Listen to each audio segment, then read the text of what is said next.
Hello and welcome to Instructional Design Live. Again, I'm Brittany Brown O'Donnell, and I'm working on the Open Education, Adult Basic Education work from last time, just thinking through some things. So let me real quick switch to my document so you don't have to see the cascading window of materials here. Okay, so I left off last time that I need an instructor guide for how to support learners, but I want my materials to be learner oriented and value the participants' current knowledge and focus on doing what works and what skills they have, and perhaps doing some sort of skill inventory to have the learners reflect on what they do in their daily life and actually how that skill translates into something maybe more academic that they might not realize how that translates into something more academic or more scholarly focused, I guess would be the right word, or more scholarly intent.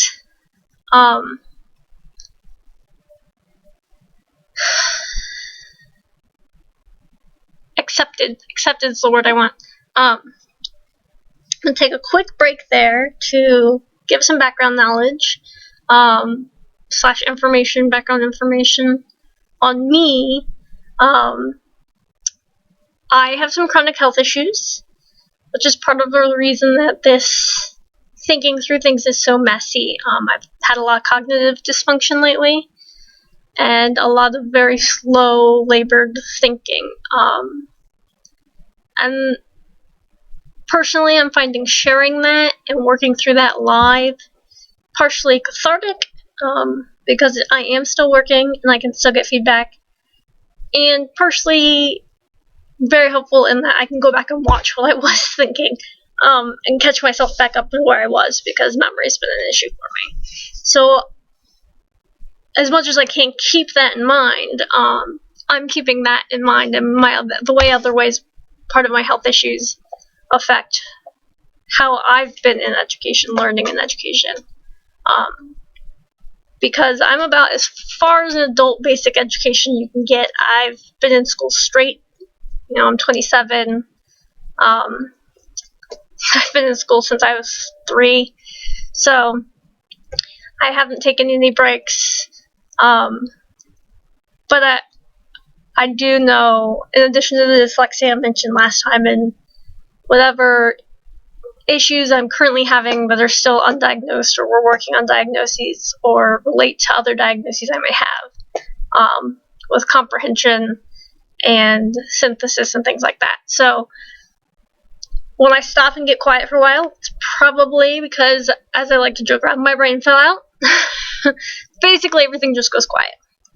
So I can definitely sympathize with other learners who need to take their own time to do work and appreciate how much of a struggle that can be on days. Now, I do want to go down. I found this quote on Tumblr. I should have put a link. Terrible of me not to attribute it. The other day. Let me see if I can scroll it up so you can see it a little bit better on the actual screen and not cut off by my face. And I thought it was an interesting quote, and I'm gonna read it first and then think about it out loud some more.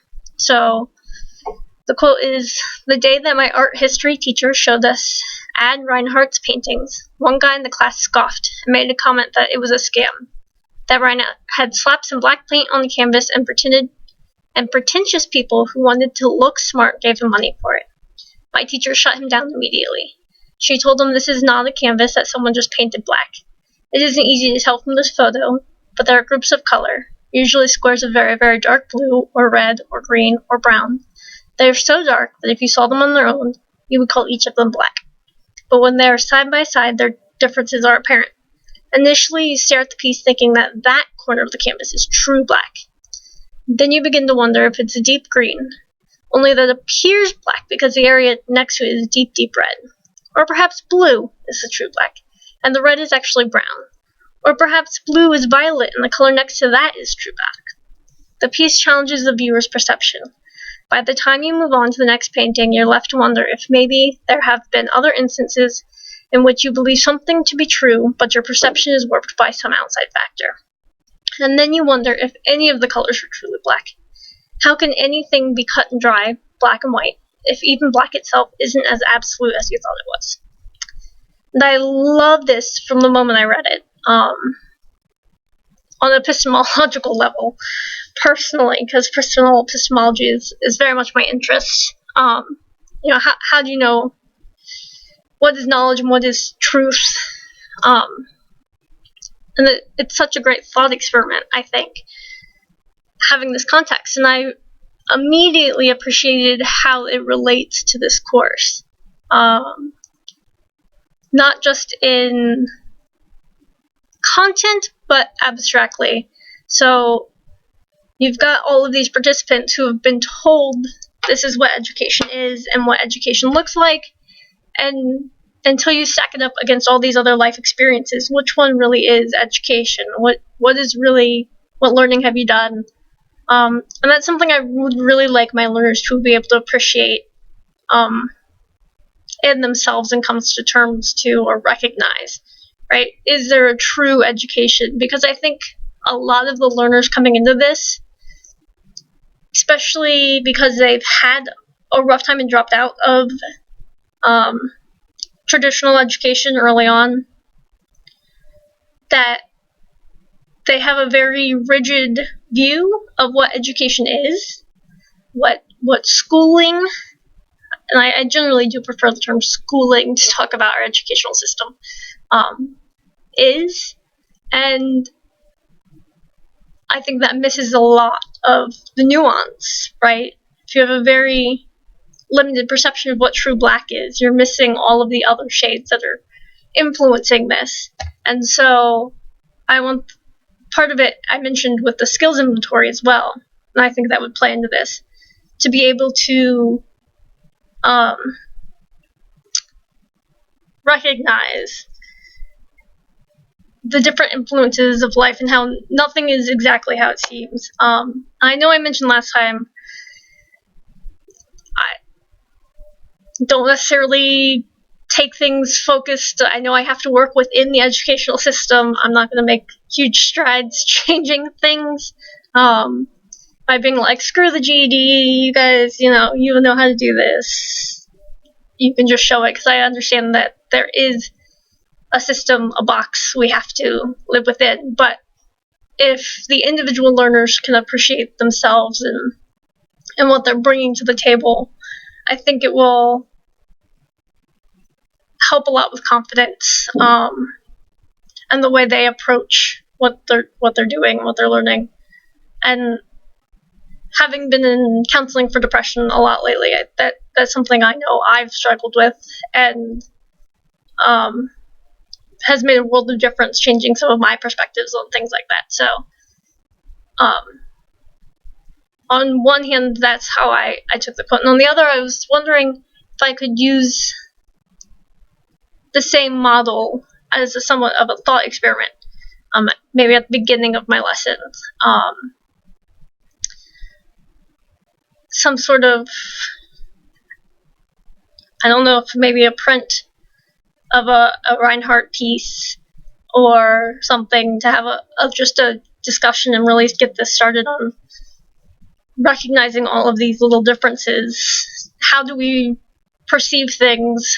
How we interact with things is really what shapes it and what makes our experiences and our lives what they are. So thinking that might be a way I go just for an overall lesson. I know the constraints for the project really are focused on English or math. I'm going to scroll up here. And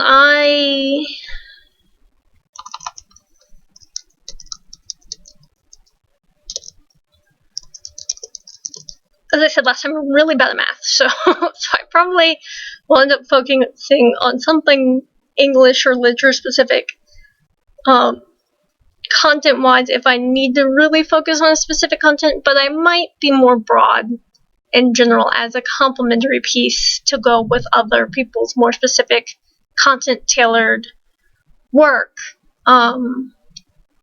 Something that could be interpreted as maybe some work-life balance or self-appreciation. Ooh, God, that was some big thunder.